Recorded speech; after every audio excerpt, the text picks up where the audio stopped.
नमस्कार, जनता टेलिभिजनको खेलकुद सम्बन्धी कार्यक्रम स्पोर्ट्स विकमा स्वागत छ। म राधिका गेलाल। स्पोर्ट्स विकमा हामी साताभर देश र देशबाहिर भएका खेलकुद गतिविधिबारे चर्चा गर्छौँ। हामी जितको कथा मात्र भन्दैनौँ, हारको कारण पनि खोतल्छौँ। हामी समस्या मात्र उठाउँदैनौँ, सम्भावित समाधान पनि बताउँछौँ। कार्यक्रम स्पोर्ट्स विकमा नेपाली राष्ट्रिय पुरुष फुटबल टिमका थप 2 जना खेलाडीलाई कोरोना संक्रमण पुष्टि भएको छ। मैत्रीपूर्ण खेलका लागि बङ्गलादेश प्रस्थान गर्नुअघि एन्फाले गरेको PCR परीक्षणमा थप 2 खेलाडीमा संक्रमण भेटिएको हो। यसअघि 5 खेलाडीमा कोरोना संक्रमण देखिएको थियो।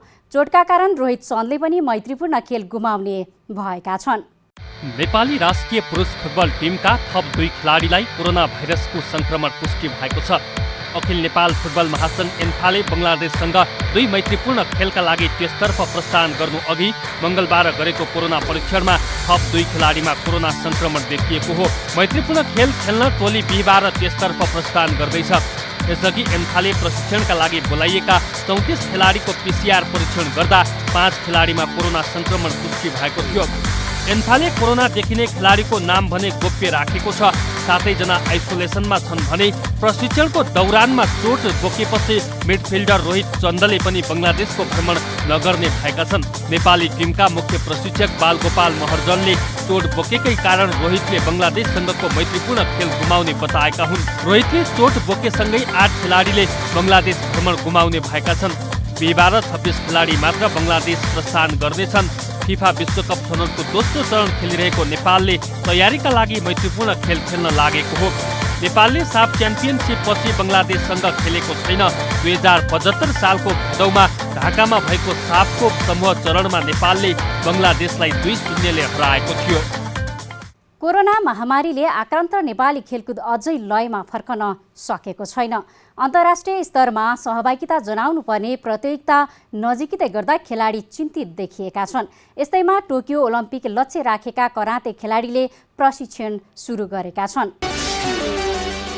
कोरोना भाइरसको महामारीले आक्रान्त नेपाली खेलकुद अझै लयमा फर्कन सकेको छैन। अन्तर्राष्ट्रिय स्तरमा सहभागिता जनाउनु पर्ने प्रतियोगिता नजिकै गर्दा खेलाडी चिन्तित देखिएका छन्। टोकियो ओलम्पिकको लक्ष्य राखेका कराते खेलाडीले मङ्गलबार 7 डोबाटो स्थित कबर्ड हलमा अभ्यास सुरु गरेका छन्।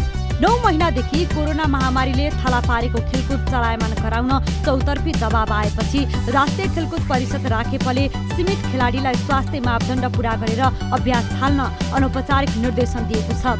खेलाडी स्वयं आफैले विभिन्न माध्यमबाट खेलमा फर्किने वातावरण मिलाइदिन आग्रह गरेका थिए। सन् 2021मा जापानमा हुने टोकियो ओलम्पिकमा वाइल्ड कार्डबाट छानिएका कराते खेलाडीले मङ्गलबारबाट अभ्यास थालेका छन्। घर बसाई पट्यार लाग्दो भइसकेको र अभ्यासमा फर्किन आतुर रहेकी कराते खेलाडी अनु अधिकारीले अभ्यासमा फर्कन पाउँदा आफूलाई उत्साह मिलेको बताइन्। कोभिड-19ले गर्दाखेरि हामी समग्र खेलकुद र खेलाडीलाई धेरै नै असर गरेको छ। तथापि हाम्रो यो करातेको जुन ट्रेनिङ चाहिँ सुरु भएको छ, यसले गर्दा चाहिँ हामी एउटा उत्साह चाहिँ थपिएको छ। किनकि आगामी दिनमा हुने टोकियो ओलम्पिकको लागि चाहिँ जुन एउटा ट्रेनिङ क्याम्प सुरु गर्नु भन्ने हिसाबले चाहिँ हाम्रो ट्रेनिङ भइरहेको छ। यसले गर्दा चाहिँ खुसी नै लागेको छ। कोभिड-19 दिन प्रतिदिन बढिरहेछ, तर पनि हाम्रो यो ट्रेनिङ भएर चाहिँ एकदमै खुसी लागेको छ। र हामी अब पहिलाको जस्तै फर्ममा चाहिँ आउने एउटा अवसर भनौँ न, पहिलाको जस्तै फर्ममै चाहिँ अब बिस्तारै सुरु भइरहेछ। उनै अनु अधिकारीले खेलाडीलाई घर बसाइले फिटनेसमा समस्या भएको भन्दै राखेप मार्फत खेलाडीलाई अभ्यासको वातावरण मिलाइदिन आग्रह गरेकी थिइन्। अब हामी अहिले ट्रेनिङ गरिरहेछौँ, हामीलाई अहिले पनि पहिलाको जस्तो फर्ममा आइसकेको छैनौँ होइन। त्यसले गर्दाखेरि चाहिँ अलिकति त्यो पहिलाको लेभलमा आउन चाहिँ अझै धेरै चाहिँ हामीले हार्ड वर्किङ गर्नुपर्छ, अझै धेरै ट्रेनिङ गर्नुपर्ने अवस्था छ। तर त्यो अहिले चाहिँ यो कोभिड-19ले चाहिँ हामीलाई दिइरहेको छैन। तर पनि अब हाम्रो अब राष्ट्रिय खेलकुद परिषद भनौँ, अरू विभिन्न निकायले चाहिँ अलिकति खेलाडीको भविष्यलाई चाहिँ ध्यानमा राखेर चाहिँ अब के गर्दाखेरि ठिक हुन्छ, सकेभन्दा छिटो चाहिँ मापदण्डहरू अपनाएर चाहिँ रेगुलर ट्रेनिङ भइदियो भने चाहिँ अझै हामी पहिलाको अवस्थामा चाहिँ फर्किन सक्थ्यौँ जस्तो चाहिँ एउटा महसुस मैले गरेको छु। यस्तै नेपालको पुरुष टोलीबाट टोकियो ओलम्पिकमा प्रतिनिधित्व गर्ने लक्ष्य राखेका नवीन रसाइले पनि अभ्यासमा फर्किन पाउँदा दङ्ग देखिन्छन्। कोरोना महामारीले खेलकुद क्षेत्रलाई असर पारेको भन्दै नवीनले घरको वातावरण मात्र भन्दा पनि म्याटको अभ्यासको आवश्यकता औल्याए। अब सारा खेल क्षेत्रलाई नै धेरै असर गरेको छ यसले। अब कोभिड-19ले गर्दा अहिले हाम्रो गेमहरू रोकिरहेको छ, ट्रेनिङ रोकिरहेको छ, हरेक कुरा रोकिरहेको कारणले धेरै नै असर गरेको छ। हामी ट्रेनिङ गर्न टाइम टेबल नमिलेको कारणले अब हामी घरमा पनि ट्रेनिङ गर्न सक्दैनौँ। अब हामीलाई त्यस्तै प्लेटफर्म एउटा रिङ चाहिन्छ, एउटा म्याट चाहिन्छ ट्रेनिङ गर्नको लागि। त्यसले गर्दा धेरै नै असर गरेको छ हामीलाई यसले। अब ट्रेनिङ आउट जाउटको लागि पनि गाह्रो थियो। अहिले त्यही पनि हप्ताको अब 3-4 दिन पनि हामी ट्रेनिङ गर्न पाउनु धेरै राम्रो भएको छ। मुख्य प्रशिक्षक दीपक श्रेष्ठले कोरोनालाई बहाना बनाएर खेलकुद गतिविधि रोक्न नहुने तर्क राख्दै आएका थिए। श्रेष्ठले खेलाडीलाई घरमा नै थुनेर राख्ने भन्दा पनि कन्ट्र्याक्ट खेलका लागि अन्तर्राष्ट्रिय स्तरमा अन्य देशले अवलम्बन गरेको विधि जस्तै नेपाली खेलाडीलाई मास्क लगाएर अभ्यासमा उतार्नु पर्ने समय आएको र सोही अनुसार खेलाडीलाई फिटनेसका लागि अभ्यासमा बोलाएको बताए। इन्टरनेसनल ट्रेन हेर्ने हो भने हाम्रो यो कन्ट्याक्ट गेमहरू मास्क लगाएर चाहिँ अहिले गेम खेल्न थालिसकेका छन् इन्टरनेसनल्ली। अब एउटा रोग पनि हो हैन, रोगलाई त हामीले कसरी न्यूनीकरण गर्ने र आफ्नो एक्टिभिटिजहरू पनि कसरी अगाडि बढाउने भन्ने कुरामा सारा संसार नै अहिले लागिसकेको छ। यो रोग भनेर हामीले बसिराख्दाखेरि झन् त्यसले चाहिँ अन्य विकराल निम्त्याउनु सट्टा हामीले चाहिँ कसरी यसलाई चाहिँ न्यूनीकरण गरेर अगाडि बढ्ने र यो सँगसँगै अगाडि बढ्ने भन्ने खालको कुरा चाहिँ सबैले अपनाएको कारणले गर्दा हामीले पनि त्यो अनुसारले चाहिँ अहिले अपनाएका छौँ। नेपाली खेलाडीलाई टोकियो ओलम्पिक र्याङ्किङका आधारमा त्यति सहज छैन। यद्यपि वाइल्ड कार्डको माध्यमबाट ओलम्पिकमा सहभागिता हुने लक्ष्यलाई कोरोना महामारी थप बाधक बनेको छ। नेपाली खेलकुदको सर्वोच्च निकायले ओलम्पिकमा सहभागिता जनाउने सीमित खेलाडीलाई उचित वातावरण मिलाएर अवसर प्रदान गर्न सके खेलाडीको सपना पूरा हुने थियो कि? लामो समयदेखि प्रमुख प्रशिक्षकविहीन रहेको नेपाली राष्ट्रिय क्रिकेट टिमले छिट्टै प्रशिक्षक पाउने भएको छ। नेपाल क्रिकेट सङ्घले प्रमुख प्रशिक्षकका लागि परेका आवेदन अन्तर्राष्ट्रिय क्रिकेट काउन्सिल आइसिसीलाई पठाइसकेको छ। लामो समयदेखि प्रमुख प्रशिक्षकविहीन रहेको नेपाली राष्ट्रिय क्रिकेट टिमले छिट्टै प्रशिक्षक पाउने भएको छ। नेपाली क्रिकेट सङ्घले प्रमुख प्रशिक्षकका लागि परेका आवेदन अन्तर्राष्ट्रिय क्रिकेट काउन्सिल आइसिसीलाई पठाइसकेको अध्यक्ष चतुरबहादुर चन्दले जानकारी दिएका छन्। एकजना प्रमुख प्रशिक्षक पदका लागि दक्षिण एसियाली राष्ट्रहरूसँगै दक्षिण अफ्रिकाबाट समेत आवेदन परेको छ। नेपाली राष्ट्रिय क्रिकेट टोलीको प्रमुख प्रशिक्षक पदका लागि 72 जनाले आवेदन दिएका छन्। गत असोजमा क्यानले प्रमुख प्रशिक्षक, महाप्रबन्धक, प्रमुख वित्त अधिकृत 7 प्रदेशका लागि 7 जना स्थानीय प्रशिक्षक र क्रिकेट म्यानेजरका लागि आवेदन आह्वान गरेको थियो। प्रशिक्षकका लागि भारत, श्रीलङ्का, पाकिस्तानसँगै दक्षिण अफ्रिकाबाट समेत आवेदन परेको छ। दशैं अघि नै प्रशिक्षकको टुङ्गो लगाउने तयारी गरेको सङ्घले अध्यक्ष र महासचिव दुवैजनालाई कोरोना भाइरसको संक्रमण भएपछि प्रभावित भएको थियो। गत माघमा भारतीय पूर्व क्रिकेटर उमेश पटुवाले समय अगावै अनुबन्धन समाप्त गरेर फर्केपछि राष्ट्रिय क्रिकेट टोलीको प्रमुख प्रशिक्षकको पद रिक्त रहेको छ। नेपाली टोलीको प्रशिक्षण हाल जगत टमाटाले गर्दै आएका छन्। राष्ट्रिय क्रिकेट टिमको मुख्य प्रशिक्षक चयन, खेलाडीहरूको प्रशिक्षण लगायतका विषयमा हामीले क्यानका अध्यक्ष चतुरबहादुर चन्दसँग कुराकानी गरेका छौँ। स्वागत छ यहाँलाई कार्यक्रम स्पोर्ट्स विकमा। धन्यवाद राधिकाजी। केही समय अगाडि हजुर कोरोना संक्रमित पनि हुनुभयो, कस्तो अनुभव रह्यो? अनुभव त अब कोरोनाको अब भने जस्तो मलाई त त्यस्तो धेरै कडा सिम्टमहरू चाहिँ मलाई देखिएन। अब सास प्रश्वासमा समस्या आएन, अब हल्का ज्वरो र जिउ दुख्ने समस्या बाहेक मलाई चाहिँ कुनै त्यस्तो मेजर समस्या नभए हुनाले धेरै अनुभव भएन। तर अब 16-17 दिन चाहिँ एक्लै बस्नुपर्ने, एकान्तवास बस्दाखेरि अब विभिन्न खालको अब मलाई पनि के जस्तो सास प्रश्वासको समस्या हुने हो या जस्तो इन्फेक्सन बढी हुने भन्ने एउटा चिन्ता एउटा भयो। तर अब त्यो बिचमा पनि अब स्वास्थ्य ठिकै भएको कारणले साथीभाइहरूसँग सम्पर्क र अन्य कुराहरू पनि अब चाहिँ भन्न फुर्सद भयो हुनाले एक्लै भएको कारणले बढी चाहिँ फोन मार्फत सामाजिक सञ्जाल मार्फत सम्पर्क गर्ने मौका पाइयो। तर अब ठ्याक्कै मलाई चाहिँ धेरै गाह्रो नभएको हुनाले त्यस्तो तितो अनुभव चाहिँ कोरोनाको मलाई छैन। अहिले प्रमुख प्रशिक्षकको छनौट प्रक्रिया कहाँ पुगिरहेको छ सर? प्रमुख प्रशिक्षक लगायत हाम्रो अफिस स्टाफहरू, जिएम र के अरे सिएफओ र क्रिकेट म्यानेजर, हामीले 4वटा पोस्टको लागि भ्याकेन्सी गरेको झन्डै अब डेढ महिना भइसक्यो होइन। र हामीले त्यो सर्ट लिस्ट गरेर सरसल्लाहको लागि अहिले आइसिसीमा पठाएका छौँ र अब केही दिनभित्र हामी त्यसको इन्टरभ्यू प्रोसेस चाहिँ सुरु हुन्छ। तिहार अगाडि नै राष्ट्रिय क्रिकेट टिमले प्रशिक्षक पाउन सक्छन् के भन्न सकिन्छ? प्रक्रिया सुरु हुन्छ। प्रशिक्षक तिहार अगाडि त सम्भव छैन, किनभने सर्ट लिस्टमै थुप्रै मान्छे छन्। अबाउट 72 उसले आवेदन गरेका थियो। अब हाम्रो भर्चुअल मिटिङबाट या जुमबाट चाहिँ हामीले चाहिँ अनलाइन चाहिँ इन्टरभ्यू लिने हो। अब आइसिसी को रिप्रेजेन्टेटिभ हुन्छ, इन्डिपेन्डेन्ट एक्सपर्ट हुन्छन्, हामी हुन्छौँ। त्यसमा यो लेन्दी प्रोसेस हुनसक्छ यो इन्टरभ्यू होइन प्रक्रिया। त्यस कारणले प्रक्रिया चाहिँ तिहार अगाडिबाट नै सुरु हुन्छ र पहिलो चरणमा हामी मुख्य प्रशिक्षकबाट नै सुरु गर्छौँ। जस्तो यो मुख्य प्रशिक्षकका लागि के कस्ता मापदण्डहरू चाहिँ तोकिएका छन् सर? हामीले एड निकालेका थियौँ भ्याकेन्सीको, त्यसमा चाहिँ मापदण्ड तोकेका थियौँ, लेभल 3 एक्टलिस्ट गरेको। फुटबल पनि अलिअलि अन्तर्राष्ट्रिय प्रतियोगिता गर्नको लागि भनेर प्रशिक्षणमा फर्केको छ, त्यसै गरी कराते पनि भइरहेको बेला अब क्रिकेट टिमको चाहिँ क्रिकेट चाहिँ कहिलेदेखि प्रशिक्षण गर्ने तयारी छ, के कस्तो छ क्यानको तयारी? अब हाम्रो अब यो वर्ष त खासै आइसिसी एसिसी अरू कुनै त्यस्तो टुर्नामेन्ट त छैन। अब नेपालमा पनि गर्न नसकिने अवस्था चाहिँ हामीले फ्रेन्डली म्याच अथवा कुनै चाहिँ एउटा बाइलेटरल सिरिज गर्न सक्ने अवस्था हुन्छ कि हुँदैन, यो कोभिडको प्रभावले कति यसलाई इम्प्याक्ट पार्छ। तर हामीले चाहिँ मङ्सिरको 10 गतेबाट सरकारले अनुमति दिएमा प्रशिक्षण सुरु गर्ने भनेर हामीले चाहिँ खेलकुद परिषदमा चाहिँ हामीले चाहिँ रिक्वेस्ट गरेका छौँ। त्यही अनुसार सरकारले अनुमति दियो भनेपछि मङ्सिर 10 गतेबाट नेपाली राष्ट्रिय टिमको प्रशिक्षण सुरु हुन्छ। जस्तो भारतको आइपिएल युएईमा गर्यो होइन, भारतमा कोरोना भाइरसको महामारी भएको हिसाबले जस्तो नेपालमा पनि डिपिएल पिपिएल इपिएल रोकिरहेको अवस्था छ कि यी गेमहरूलाई चाहिँ अन्यत्र गर्ने या के त्यस्तो केही गर्न सकिने के अवस्था छ भन्न सकिन्छ केही? छैन। अब डिपिएल पिपिएल र आइपिएलको अनरसिप चाहिँ छुट्टै नेपाल फेडरेसन मार्फत होइन होइन, त्यस कारणले उहाँ निर्णय हुन्छ। तर उहाँले के सरसल्लाह गर्नुभयो भने त्यसमा चाहिँ हामी एसिस्ट गर्ने कुरा भइहाल्यो। जस्तै केही समय अगाडि क्यानको बोर्ड बैठकले गरेको खेलाडी वर्गीकरणमा खेलाडीहरूले नै असन्तुष्टि जनाएका थिए, त्यसपछि क्यानले यसलाई संशोधन गर्ने या फेरि परिवर्तन गर्ने भन्ने खालको कुराहरू पनि आइरहेको थियो। के छ यसको यो प्रोसेस कहाँ पुगिरहेछ, के छ तयारी? त्यही समितिले वर्गीकरण समितिले त्यसलाई परिमार्जन गरेर क्यान बोर्ड बैठकमा सिफारिस गरिसकेका छ। त्यसमा कुनै विवाद छैन, सहमति पनि भएको छ। त्यस कारण केही दिनमा तपाईँ थाहा पाउनु। अहिले घरेलु खेलकुदको लागि चाहिँ के कस्तो तयारी छ क्यानको? अरू के तयारी गरिरहेछ? अब कोरोनाले गर्दा त धेरै असर त गरिरहेछ होइन। पिएम कपलाई चाहिँ राष्ट्रिय लिगको पिएम कपलाई चाहिँ चाँडोभन्दा चाँडो गर्न पाए हुन्थ्यो भनेर हामीले चाहिँ राष्ट्रिय खेलकुद परिषदलाई आग्रह गरेका छौँ।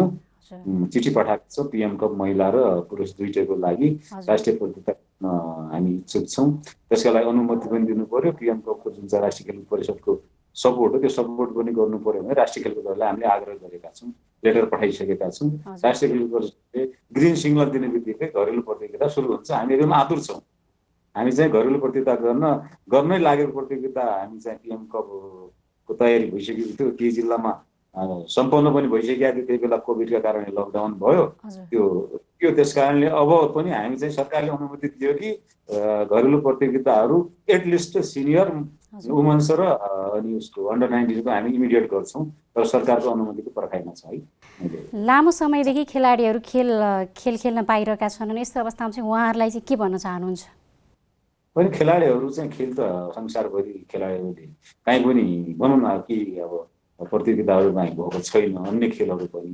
तर खेलाडी नियमित टचमा हुनुहुन्छ, उहाँहरूलाई चाहिँ आफ्नो फिजिकल मेन्टेन गर्ने, फिजिकल फिटनेसमा रहने र मौका कुनै पनि बेला हामी चाहिँ तपाईँहरूलाई चाहिँ प्र्याक्टिस लागि बोलाउन सक्छौँ भनेर एलर्ट चाहिँ खेलाडीहरू हुनुहुन्छ र उहाँहरू स्वास्थ्यको ख्याल गरिराख्नु भएको छ र नियमित चाहिँ इन्डिभिजुअल आफ्नो चाहिँ आफू अनुसारको अभ्यास कोरोनाबाट बच्दै कोरोना सङ्क्रमण फैलिनबाट र सर्नबाट चाहिँ बच्दै उहाँहरूले गरिराख्नु भएको छ र सबैजना राष्ट्रिय टिमका खेलाडीहरू चाहिँ नेपाल क्रिकेट सङ्घको आधिकारिक सम्पर्कमा हुनुहुन्छ। हस्, यहाँले कार्यक्रमलाई समय दिनुभएकोमा धेरै धेरै धन्यवाद। यहाँलाई पनि धेरै धेरै धन्यवाद छ।